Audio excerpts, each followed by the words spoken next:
What's going on YouTube? Normally we would do this live on stream, but this video kind of came through and I wanted to watch it. And normally I would try to watch this stuff on stream, but because I already streamed this morning, we're gonna kind of just react to it now. And this is by PallyTTV, I believe, and it's a video called "The Truth About Slugging," and it takes a more modern take on slugging, I guess, in its current state, and why is it a thing, I'm assuming. But yeah, so we're gonna watch that video, react to it. Like I said, we normally do this on stream, but not today because I totally forgot, honestly. I had it saved and I didn't do it.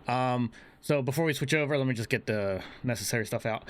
If you like the video, make sure you follow on Twitch, TikTok, YouTube, etc, etc, etc. Okay, let's move on, because I don't want to bore you guys with all that. All right. So I rotated the camera because my monitor is over here that I react to stuff. Okay, anyway, who cares? Oh boy, this one is gonna be rough. It's time to talk about slugging. Hello everyone, my name is Pally and I'm an OG 2016 DBD nerd who mains Trapper and Bill. And by that definition, I'm basically the generic pumpkin spice of Dead by Daylight, but that's okay. I'm from 2016. Now, before I get fully into this, let me extend an olive branch to everyone. I 100% agree, being slugged is boring for survivors. Hell, even more so if you're a content creator. If you're slugged, it's just dead air. I acknowledge it sucks, but I want to try and dig deeper into the situation and maybe help people see slugging as more than just killers being toxic. Now listen, I'm not going to go into a long and detailed explanation about what slugging is. Now before we get into this, I will say, I feel like most of the time, at least in my experience, slugging is not toxic. I don't know where he's going to go with it, but it's not toxic. It's a legit strategy at this point, especially with how the current meta is. Slugging is the tactic of leaving survivors on the ground instead of hooking them. I know what it is, you know what it is, and what we both know is that it's been happening a lot more lately. And that's what I want to talk about in this video. You see, I consistently make the mistake of doom scrolling DBD Twitter, keeping an eye on the DBD forums and the DBD subreddit, and it's all a big mistake. And I see a lot of people with a misunderstanding of what's actually going on with the whole slugging meta. I've done a lot of research, I've compiled a lot. I don't know anything about DBD Reddit. I don't really use Reddit like that. Like once in a while, but not even for other things. Everything besides DBD. But yeah, DBD Twitter is a lot of information, a lot of useful data, and I've talked to a lot of different people to get their perspectives. So hopefully I could shed a bit of light on the situation for everyone. So maybe we can all understand each other just a little bit better. You've probably been slugged a lot lately, or at least it feels like you have, right? And that's what I want to talk about first. A lot of the time you'll see, for example, I feel like the slugging thing, I don't know like how recent he's going, but I know like True Talent had this slug build that I also tried and that it works. And I've seen a couple people use a True Talent slugging build. I don't know if he's technically responsible for that. It could have came from anyone, but as far as me learning about it, it came through him. But like I said, I'm not crediting anyone for it. Actually, now that I'm looking at the perks, this is very similar to that slugging build, except I think True Talent, he uses Franklin's. Yeah, Franklin's duh. So this is my first time seeing it with Sloppy Butcher. I don't know if he ever used it with Sloppy Butcher, but I know his is Franklin, Knockout, Mindbreaker, and Surge. Pull a streamer tweet that they got tunneled every game that day. And then you'll go back and watch their VOD and you'll see that they were actually tunneled once in the span of 5 or 6 hours. The reason for this, if you watch my last video of killer sided and survivor sided, I always said that people overreact and exaggerate because that's all they want to remember. They just want to remember that one bad thing that happened every, I don't know, couple of hours. It's so funny that he said that because I literally just got done talking about that in my last video, how we only remember the bad matches. We don't take in consideration how many matches we actually played without something happening that we feel like keeps happening. This is, when one really unfun or annoying thing happens, as humans, we psychologically have that overshadow the times where that thing's not happening. It happens to everyone, and it's normal. I just it's how our brains this. work, and to an extent, I do think that complaints about slugging are very much the same. And it looks like more because there's multiple people saying it. But these are different people out of tens of thousands of people, but the overall percentage of this happening right now is likely very, very low. However, I'm not here to gaslight you. What I will say is that percentage is not going to be low for long, because soon a lot of killers are going to start slugging, and survivors' lives, I predict, are about to become very, very miserable. It already started. The immediate reaction from the survivor community to slugging is that killers don't care about survivors' fun. They think killers are being toxic and that it's a skill issue on the killer's part because they apparently need to slug. And I can see how it can look that way, but let me add some context to this situation. Number one, it's not that killers don't care about survivors' fun. They just don't feel responsible for it anymore. And I think this is a very important distinction. I don't know who this person is, but off the bat, already 2 really good points as far as what we just talked about with what we think, and then killers not being responsible for survivors' fun. This is true for any multiplayer game. It is not your opponent's job to worry about your fun, because why should they sacrifice their fun for your fun? I will die on this hill. Like, the people that say boring in post-game chat, like I'm sorry if this is you, but get over yourself. You may think it's boring, and that's a you problem. That's a you problem. Nobody cares. You could say it all you want in chat, but nobody cares if you thought a match was boring, because I know for a fact when someone says that, I'm just like, well, tough shit. You know, that's not my problem. That's a you problem. Nobody should feel... Like I said, I get it, though. I try not to be over toxic to ruin every single game, but when it comes to that, yes, I put my fun first, and that's totally okay. Never feel guilty for putting your fun first. And that goes for survivors, too. Survivors should not feel guilty for ruining the killer's fun. Responsible for anyone's fun, and there's nothing wrong with that, survivor or killer. If you disagree, let me ask you, and be honest with yourselves, really stop and think about it. When you queue up as survivor, how often do you go out of your way to make the game more fun for the killer? Are you gonna chill on gens? Are you gonna not pre-drop pallets? Are you gonna not blinded pallets? Are you gonna not use flashbangs, which currently have no counterplay at the time of recording this? Are you gonna not run to main building, which is notoriously the most annoying and boring place to chase a survivor? Are you gonna not run exhaustion perks? Are you gonna put yourself in an intentional disadvantage for the sake of how much fun the killer may or may not be having? Of course not. I've never seen a survivor do this, and you shouldn't have to. Number two, they aren't trying to be toxic. Now, don't get it twisted. There are some players in the DBD community that exist to make their opponents' lives miserable, and that goes for both killers and survivors. We know they exist, and they're just miserable human beings, but they are... There is quite a bit toxic people in the community. We know that, but I don't think everybody that plays a certain way is toxic. You know, like, I don't take everyone teabagging as toxic. I take it as a challenge. Like, a lot of people get mad when survivors teabag, but for me, that's more like nah. Like, I like that. I think it's a challenge. I'm like, okay, you're the one I'm going for. You wanna, like, it's fun. It's competitive. I like the taunting. I don't think every situation where someone's teabagging is toxic. Like, if you drop a pallet and you're sitting there teabagging someone because you dropped a pallet on them or whatever, that's totally fine. I think that's not toxic. I think that's just good. That's just good competitiveness. It's good for the game. Now, teabagging at the exit gate instead of just leaving and sitting there wanting to watch the killer, you want the killer to watch you leave, then that's annoying. But yeah, I don't think everything's toxic, and I think we do accuse too much of being toxic. Definitely the minority. And number three, it's got nothing to do with killers needing to slug. Killers don't need to slug.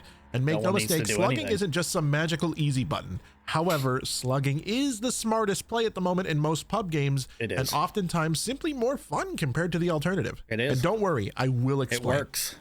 Now I'll discuss the truth about slugging, why killers are doing it, and why slugging will become even more popular in the very near future. And then after all that, we'll try to figure out a solution. It's going to be like, why are killers slugging? You're going to see it way more. Well, let me share with you a couple of personal experiences that I've had recently. So the first scenario, I spawn in as Trapper as I do on Hawkins. Couldn't find anyone for the first 2 minutes. I didn't even have Corrupt for them to hide from. They just wanted to immerse. I eventually find a Claudette. She pre-drops every single pallet she runs to. She uses an exhaustion perk to extend the chase at the very moment I should have caught her. And then I finally get her after overall a boring chase. And at this point, I still haven't seen anyone else. So I face a wall, I pick up the Claudette, and a Kate runs into the room with light-footed and drops a flashbang inside my character model because of a bug with the flashbang perk. Yep. And even though I was facing a wall, that Happens entire a chase lot. meant nothing because the Claudette got off my shoulders. I finished the match, I even won the match, and I moved on. But that flashbang save stuck with me. There was nothing I could have done to counter it. I was already looking at a wall. It just wasn't fun. It felt like all the effort that I put in wasn't rewarded. The reward I should have received was stolen from me.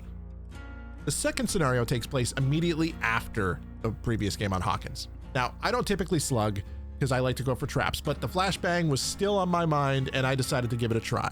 So both out of That's how I am. Like if I keep getting flashlight by someone or whatever, that's how I am. I get so annoyed and I want to get that person out because you like, it's not all the time, but like if you play this game long enough, like you're gonna have that moment. It's okay to have that moment where you're like, oh, I'm gonna fuck you up. Like it's totally okay to do that. So I get what he's saying. I've been there. frustration and curiosity, I throw on Surge, Knockout, Mindbreaker, and Sloppy, which is a typical slugging build these days, and I spawn in on Garden of Did you Joy not of see all that? maps, and I immediately went to Right main there. building to Do you do a not bit of see her? trap setup. And just as I was leaving, I'm sorry. I just got to point out. I just to got to give it a point this try. out. So both out of frustration and curiosity, I throw on Surge, Knockout, Mindbreaker, and Sloppy, which is a typical Twice he passes this Thalita there. Twice. I know it has nothing to do with the video, but it was kind of bothering me that slugging build I these feel like days. he didn't see it. And I spawn in on Garden of Joy of all maps, and I immediately went to main building to do a bit of trap setup. And just as I was leaving main building, I hear one of my traps get disarmed, which made me go back to main building, and I spotted an Ellen Ripley making a run for it. And despite her holding W across the map, I managed to down her at an LT by the parking lot in about 30 seconds. However, as soon as I took her down, I noticed two survivors nearby, They're always both lingering. armed with flashbangs, Always ready lingering. to ruin my hard work. What they didn't realize is that I had no intention of picking up their teammate. The rest of the match turned into an absolute slugging spree until all the survivors were down, and This after can that, have a I domino effect. some bled out during the chaos, and I ultimately secured a 4K. The thing is, Knockout did almost nothing here because these people, I'm pretty sure, were like at least a 3-man Swift, or simply knew exactly where to go to revive their teammates. I don't know. Sloppy and Surge were the only perks that gave me any real value. Believe it or not, out of what I played so far with the slugging build, is I feel like Knockout doesn't work for me sometimes either. And it could be because you're going against a 2-man Swift or 3, whatever, or they just have information. I don't know. I feel like Knockout is so hit or miss. You in this match. Now let me tell you something. It felt good. Not to make survivors miserable, and believe me, I did. They had plenty to say about it in the I see why you're on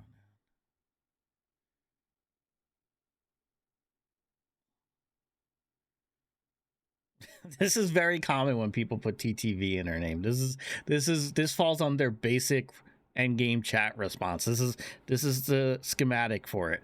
There's like a script. There's a script that survivors have to, not even survivors. Let me not say survivors. I'm gonna stop doing that. But there's like a script that these people follow for endgame chat. It's like it's all the same thing. That's why like it's not even fun to react to endgame chat anymore because it's all the same stuff. Nothing's original. The in-game chat, but it felt good to not have to stop chasing. The non-stop chase aspect of slugging is so much fun. It felt like a lot like the original 2v8 or kind of like the anniversary event where you didn't have to pick up a survivor and carry him to a hook. You had nice. more time. It also felt good to not have to worry about Scourge hook RNG or just hook RNG in general. It felt good to not have to worry about annoying flashbangs or flashlights or hook sabos or body blocking, all of that. It felt really good to not have to worry about gens popping in the background as I wasted my time picking up survivors and carrying them all the way to a hook. Now, I promise you, slugging isn't just some easy mode. It was not an easy game, especially as Trapper, and I did a bunch more of these for the science, also as Trapper, and I had very similar results in some games, but I also lost some games too.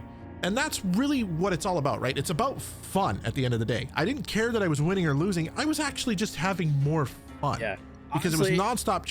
And if you guys watch the stream, we've been doing random killer builds, like completely random killer add-ons, offerings, perks, and honestly, it's been fun. Like, it's been a blast not having to use the same thing and seeing what I can win with, or not. Like, I haven't even been stressed about matches. Yeah, there's some matches where I'm like, I want to win this, but then there's matches where it's just like, we're just chilling, we're vibing, because random builds is honestly super fun.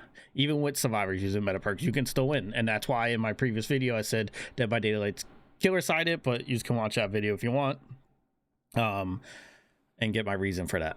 Chase, all the best parts of DBD were there front and center, and it was fun, and I felt like I was being rewarded for my pressure, which heavily contributes to the fun factor. And that's what it's all about. It's about having fun. That's what I always say, creating pressure. Why is it so fun? Well, to answer that question, let's start by comparing the advantages to hooking versus the advantages to slugging. So what are the advantages to hooking versus slugging? Well, we'll go with the easy one. Number one, Survivor uses up a hook state.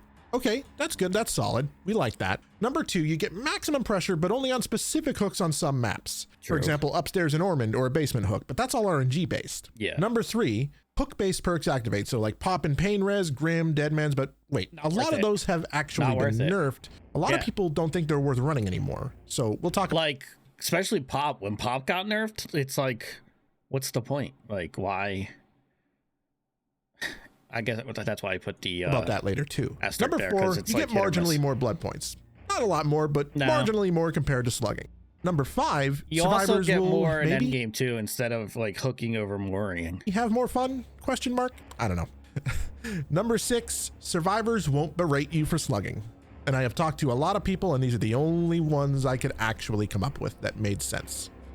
Now it's time for the contentious look at the advantages to slugging versus hooking, and a lot of this might shock you or even maybe make you angry. I don't know. So number one, same pressure as when you hook a survivor. You literally get the same pressure. They have to go to that survivor, they have to get them up, unless they've got unbreakable, but if that's the only perk you got to worry about, who cares?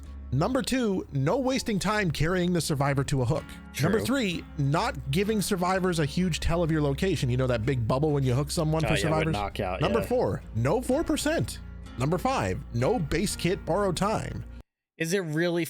I'm losing my headset for some reason. Is it really 4%? I feel like lately it's like 85% when I do hook. I'm just like, how are so many people getting unhooked? It feels like 85%, not 4%. Number six, you avoid flashlights and flashbangs. Number seven, you avoid pallet saves and power struggle. Number eight, you avoid hook sabos completely. Number nine, you avoid the meta second chances survivors get after being unhooked. Number 10, non-stop chases. This is the most fun part of the game. You just never have to stop chasing. Number 11, slug survivors can be used as bait. You can't really do that with hooked survivors because of the end. It's one of the reasons why I like using Franklins, like especially if there's like a flashlight team. I'll choose Franklins over Lightborn because that flashlight is bait. I can't tell you how many times survivors just like, and this is only coming from a killer's perspective, but I can't tell you how many times I use Franklin with a full survivor team with flashlights, or even a couple flashlights, and it's like they blow all game sense to try and pick up their flashlight. Anti-cam. It's bait. Number 12, you never have to worry about hook spawn RNG. Absolutely. Number 13, counters survivor oak offerings, which I've been seeing more and more lately for some reason. Okay, so I'm not 14, the only one. The killer will usually have more fun. And number 15, and this is just to be cheeky, survivors won't berate you for hooking. Now you might think this is a long list, but I could have listed every single off the hook second chance and I didn't. I grouped them all into one entry. Oh, actually there is one more thing. Slugging counters the give up on hook epidemic. Now the truth here is the only real downsides to slugging for the killer is you might deal with unbreakable and boon exponential. Maybe you'll get a little bit less blood points. That's pretty much it. But the advantages far outweigh the disadvantages. The advantages are you don't have to deal with any of that stuff that is, for all intents and purposes, boring to verse. It's boring to go against. And the DBD community is a community built on voicing what's boring to go against. So we should all unite on the fact that things that are boring are boring. And it's not just survivors that can find things boring, you know what I mean? In any case, let's have a look at the perks that are countered either partially or fully by simply not hooking survivors. And when I say partial counter, I mean it's got effects outside of hook-based effects, but the hook-based effect is countered. So from the top of the list to the bottom, I think I got them all. Aftercare, babysitter, background player, blood rush, boil over, borrowed time, breakdown, breakout, camaraderie, some of these aren't even decisive used. strike, deliverance, I mean, yeah, desperate measures, it counters fast it, track, but it's not even used. flip flop, kindred, leader, maybe like no one left behind, off the record, 8. power struggle, reassurance, resilience, resurgence, sabotage, second wind, shoulder the burden, slippery meat, spine chill, will make it, and wicked. And you know what? I'll give it to you. A lot of these perks you will never see. A lot of them are very niche, right? Yep. So let's remove the ones you barely ever see from the list.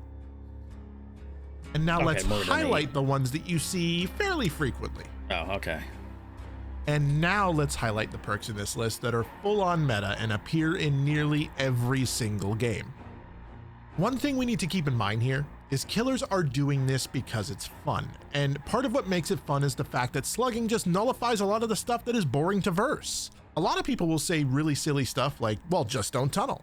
But if you play enough killer, you'll often find yourself getting hit with anti-tunnel perks more when you're not tunneling than when you actually are. Asking a content creator who plays a lot of killer how often an anti-tunnel perk is used as an offensive tactic instead of the intended purpose, which is to stop you from tunneling that survivor. It's not fun, and it can be simply avoided by not hooking the survivor while delivering nearly the same amount of pressure and also a less monotonous gameplay loop that just gives you non-stop chases.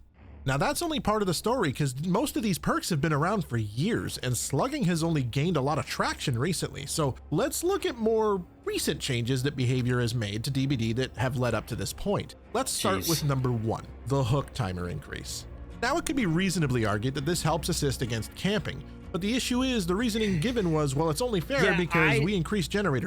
I didn't understand the increase in hook timer. Like, it really did not need it at all. Like, between anti-camp, the hook timer, and all this, like, the game is still killer-sided, but there is a lot going against the killer that's making us trying to think of ways to make our gameplay more fun.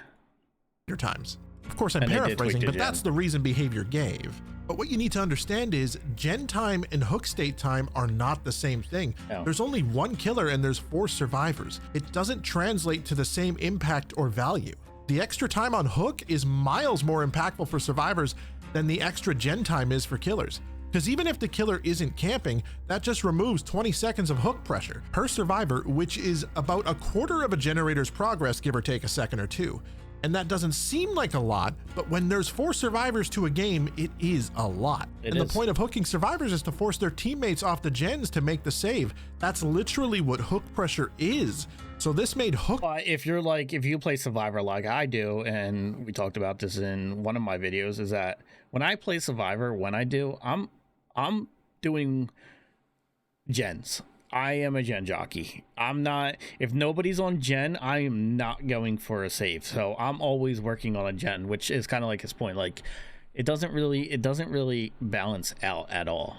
Looking a lot less rewarding just by proxy of removing such a huge amount of potential pressure. Now, number 2, and this will be a contentious one, but this is some of the most recent changes to happen to the game, and it's kind of where the spark for slugging really began. Multiple perks that would otherwise provide incentive and reward for taking the time to hook survivors have now been nerfed to the point where many consider them to not even be worth running anymore if you want to have fun and feel rewarded for doing your objective. Your objective, of course, being to eliminate the survivors.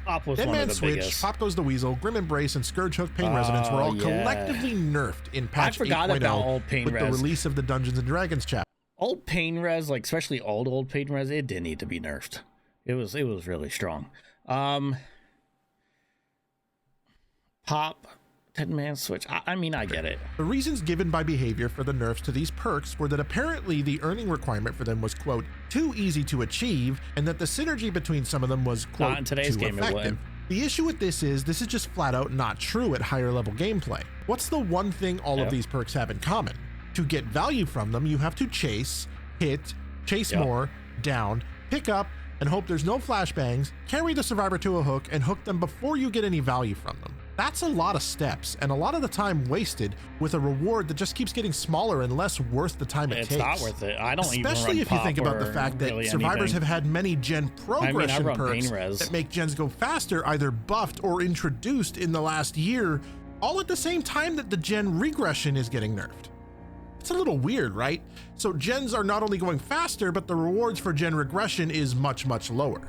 Now you might be thinking, well, what about Nurse? What about Billy? What about Blight? What about Dracula? What about Spirit and all the other S tier and A tier killers that make these perks really, really effective? And you have a point. The problem with that is, what about the other 80% of the killer roster? Yeah, you see, and therein lies the problem with killers like Nurse, Billy, Blight, you know, all these top tier killers, because if you balance around them, you're leaving a lot of these perks just not really worth it for the ones below them, because they can't get the same value from them that the top tier killers can. Now remember, these nerfs all happened in one patch, and very soon after that, slugging very slowly started to gain traction, and now we're at a point where it's getting very, very common. And only now is it becoming something that is pushing its way into the meta. Many of us predicted this a while ago. As soon as perks that incentivized hooking survivors started getting nerfed, many of us with experience said this would lead to slugging, much like the perks that incentivized going for separate survivors being nerfed led to more tunneling. A prime example of that was barbecue and chili having its blood point stacks removed. Tunneling notably shot up back then because this perk that everyone used that incentivized a non-tunneling playstyle at its core for a huge reward was just not worth the perk slot for most killers anymore if you didn't have mobility. The only perks killers have now that give any real tangible value versus the time and risks involved just to pick up and hook survivors are things like Gift of Pain or Floods of Rage. But with Scourge Hook RNG being the dumpster fire it is, those are really only useful with the help of the new Scourge Hook. Scourge Hook RNG needs a massive rework because it sucks. They're always piled together and they're just like sometimes never, like it needs to be more random. It's not random. It sucks. Scourge Hook RNG is trash. Perk Jagged Compass, but people are already complaining about that and we know where that usually leads. So what is the solution to slugging? Well, if you look at the vocal people on Twitter or Reddit or any other place, you'll see the knee-jerk reaction is to demand a base kit unbreakable of some sort. However, as fun as you think that may be, do you really think it's healthy to keep handing out base kit second chances? Again, I don't agree with base kit unbreakable as of right now. I'd be okay with it in the future if there was a little bit more balance and, as we said, more incentive to hook. Right now, with there not being that much of an incentive, like we need something. You can't just give unbreakable base kit, because this is why Dead by Daylight keeps being the way it is, because we're tweaking something, or like basically what we're doing is we're tweaking things, but we're not fixing anything. Like you're doing these tweaks that aren't really fixing anything. We're just moving further and further and further and further and further and further from the goal line. We're creating a bigger gap. And this is why I said Dead by Daylight behavior needs to take a break from a chapter. I get it. That's how they make their money. It's not going to happen. That's how they get, that's how they keep people playing, to fix the game, like to do that, or stop releasing perks. We don't need any more perks as of right now. Find a different way to maybe introduce an adept challenge or whatever. Let them use like 3 universal perks or whatever. But right now, you're spending time not fixing the game, not fixing the meta perks properly, and you're releasing new perks every chapter that I feel like 90% of the time aren't even gonna be used. Like, and they just get buried. What do we have? Like in 216 something perks, and maybe 20 of them are on a rotation. I could be like way off, but there is so many useless perks in the game. Behavior, stop releasing perks. Fix the perks that exist. It's okay to change that. We're not going to be bummed out if you don't introduce 6 new perks every chapter. I know being slugged is boring, and the knee-jerk reaction is going to be, yes, Base Kid Unbreakable. But at the end of the day, if the survivor is on the ground, that does mean they were outplayed. And the entire reason this is happening in the first place is because hooking survivors isn't rewarding like slugging is. And the more you take away things that make killer feel rewarding, the longer your queue times will get. Having said that, I think the solution here, rather than punishing killers for slugging and rewarding survivors for being slugged, or even more confusing, rewarding killers for not slugging by not punishing them. Yes, that's a thing that people think of. I think the best course of action is to practice a little bit of positive reinforcement. It's been proven to work in the past. Let's give killers a reason to hook survivors again. That doesn't make it seem like it's to their detriment like it currently is. And I'm not just talking about a blood point bonus, because I don't even think that's enough anymore. It's not. I think it needs to be met with some sort of understanding on the part of survivors as well. For example, yes, when I say I'm gonna have a shitty random build, I'm like, all right, let's just play for blood points. Let's just play for blood points. But a blood point incentive is not gonna fix anything, because at the same time, we still want to be able to be competitive. We want more than that. Pop and pain res powerful? Of course. But did it reward hooking? Absolutely. Yes. Now, it's not necessarily about reverting the changes made to these perks, but being more understanding of why killers use some things and why those things actually contribute to a healthier gameplay loop, and that there's more purpose behind those things than to just slow down generators. And of course, at the end of the day, maybe having that little bit of extra forethought before deciding something should be nerfed and immediately going to Twitter to demand said nerf. Catching survivors in a chase, while map dependent, isn't always the most time efficient process.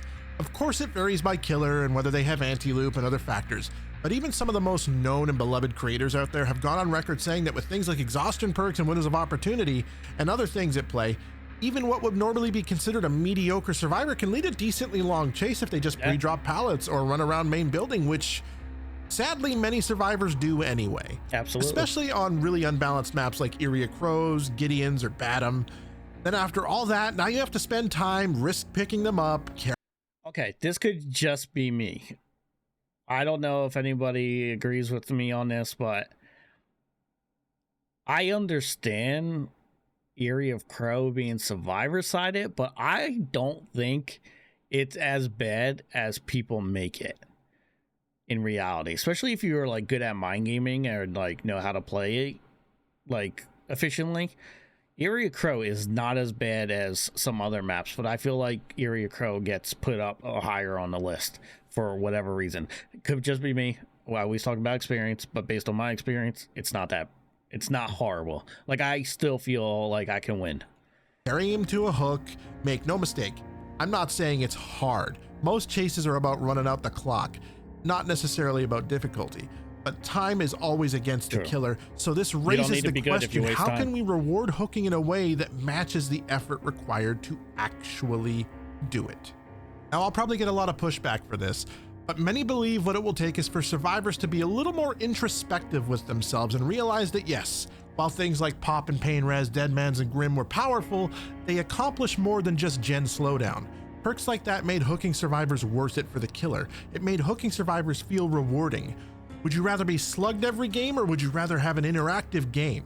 What was worse, Pop and Pain Res, or being slugged repeatedly until your entire team was down?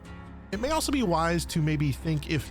Also, side note too, like I'm pretty sure it does, but behavior maybe doesn't listen, but is this something that the Fog Consultant program brings up a lot? Like, are they talking about the balance, like, of how these things happen? Like, what currently is the Fog Consultant program contributing? Because I feel like I know, like, Hens and stuff's in it. Like, I feel like they give a lot of, like, I feel like, okay, so what I'm trying to say is I feel like we have this Fog Consultant program. Are they actually contribute? Like, are they able to contribute anything? Because I feel like if they are, then they don't know what they're doing. But I'm going to assume they are, because I know behavior doesn't really take 100% consideration. It's like you tell them and they're like, they'll listen to some things, but like, what's the point of this program? Can we get some, like, I wish I could say, yo, can we get some more information on this? But they probably got like some kind of NDA or something that they can't say too much. But it's just frustrating. Maybe, just maybe, survivors have been given too many perks that just offer them a second chance for getting off the hook. And many of them tend to wave them in the killer's face or use their anti-tunnel as an offensive tactic just to have another one to bail them out when the killer punishes them for that. I can't tell you how many times I've been hit by a DS when I'm not even tunneling, or how many times I've had someone with off the record run across the map from where they were unhooked, body block a door fully healed as I chase their teammate just to DS me when I down them. Anti-tunnel, by the way. That kind of stuff isn't fun, or rather, that kind of stuff is boring to go against. Killer players are trying to have fun, just like you.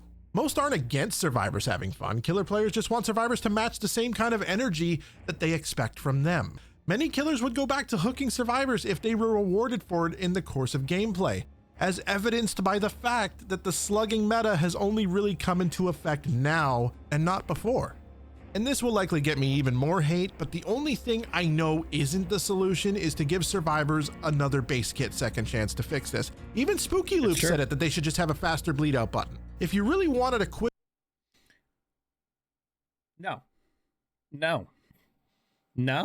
No faster bleed out button. No. Okay, we're kind of contradicting ourselves here. We just literally got done complaining about survivors giving up on hook. Like first hook. So now we're going to also give them the option to bleed out quicker on the floor and screw their team over instead of leaving a bot. I mean, I know that's one of the hardest things to fix, is how to fix people giving up or, throwing or whatever. But like, no, faster bleed out is not a solution, because we just talked about how when a survivor gets hooked, that sometimes they give up on first hook. That we're not thinking both sides here. You got to think both sides. Bleed out quicker button is not an option as of right now. Nope, I disagree. 100% disagree. Quick and dirty fix, that's what you would do. Quick and dirty. If the problem really is that it's too boring to spend all that time on the ground, then that should be an adequate fix. But I think that's just another band-aid. What really needs to happen is behavior needs to find... It's not even a band-aid. It's just a bad idea in general right now. I don't know.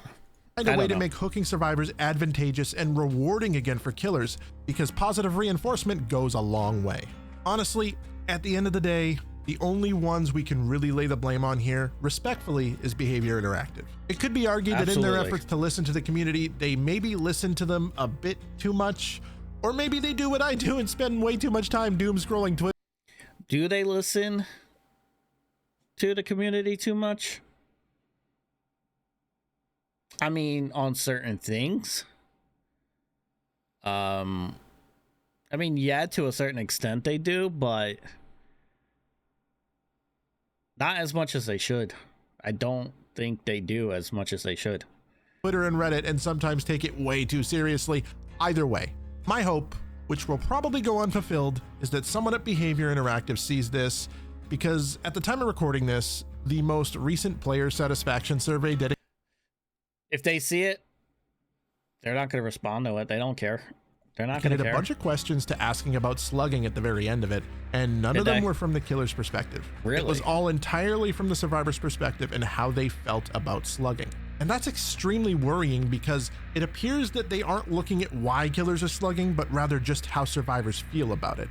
And that's terrible, because there's two sides to every story and everything happens for a reason. Yes. But anyway, that's it for this video. This is why if there was anything I wish you would take away from this video, it's that everyone, killers and survivors alike, should try to better understand each other, understand their opponents. A little understanding, a little empathy, and a little conversation goes a long way. Don't be so quick to attack each other. Don't be so quick to assume we're trying to make each other miserable. If you want to see me live the hard life of a trapper main, you can catch me streaming live over on Twitch at twitch.tv/PallyLive. If you like what you saw here, feel free to like and subscribe. This has been Pally, and I will see you in the next one. All right. Not a horrible video. Some really good points. A lot of truth to it. I mean, we're in the era of slugging, and you're gonna see it. It's happening. I'm doing it. I know plenty of other killers are doing it. It's just, it's the way it is, and it's gonna, like, yeah, we gotta stop. Basically, we do have to stop attacking each other and how we're playing the game, because at the end of the day, this comes down to behavior. This comes down to behavior, not fully, I don't know. I feel like they just don't fully take things into consideration. They're the cause of this. They're the cause of this. And then maybe some things got mixed up because of pressure from a certain side or about a certain thing, but it needs a reset. I don't know how you've, honestly, 8 years in, and then, you know, they're trying to release chapters every single, like, every 3 months or whatever. It's just like, I don't know how you fix this. Like I said, stop creating perks. Stop creating perks. We don't need any more useless perks. Fix the ones we got. Try to balance out the game with the perks we got every update. I don't, half these perks are stupid that are coming out. We've hit the point where it don't make sense. That's my big thing. I'll keep saying it. Stop releasing perks. That's my, and yeah, the bleed out button to bleed out faster, that's not fixing any either. That's just going to contribute to people giving up quicker, and that's not fair on the survivor side. All right, well, this was our video reacting to Pally. Like I said, I normally do my reactions live, but I forgot about this video during this morning's stream. Yeah, I'll see you guys for the next video and the next reaction or video we're going to create. I don't know. We'll see. All right, don't forget to like, subscribe, and follow me on all social medias in the description below. Adios.